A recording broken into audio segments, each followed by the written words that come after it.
Casey Anthony has been MIA since she was released from the Orange County Jail last month, but now a judge has ordered her to head back to Orlando. Anthony, who was acquitted in the murder of her daughter Kaylee, will have to be back in Orlando within 2 weeks to serve a year's probation for check fraud.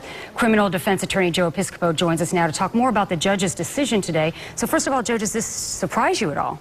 Well, the transcript of the proceeding was clear. She was to serve 1 year of probation after she was released from jail.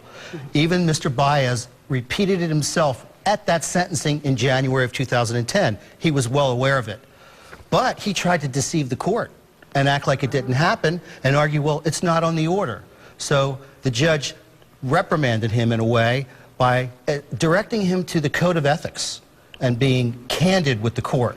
So it was basically a clerical error then, but he could now get in trouble for this. Well, you can't, as an attorney, take advantage of a clerical error and deceive the court. You're just not allowed to do that as an officer of the court.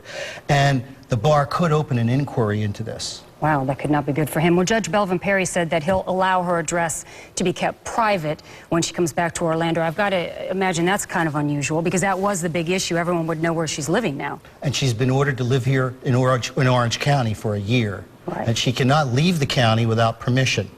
She can try to transfer her probation to another state or another county with permission of the court. How likely is that to happen in this particular case, would you guess? Probation is transferred routinely, but she may not get that confidentiality in another state because the judge can't order that Department of Corrections to be confidential. And you said she has a window to appear, so no one knows exactly when she's going to return to Orlando. Right. They gave her a deadline. Normally, you're told a date, a time, and be there. But in this case, she's got leeway. She has to give 3 days' notice when she's coming in, and of course, that's confidential. Right. And then she'll have the initial reading of the conditions of her probation. It's very important because when you violate, they come to court and say, well, we told you those conditions. Right. I read them to you. Right. Thank you, Joe Piscopo, for joining us. We appreciate that. Well, Anthony must report, as we mentioned, no later than August 26th at noon, but she can report earlier. Of course, we will keep you updated on all of this.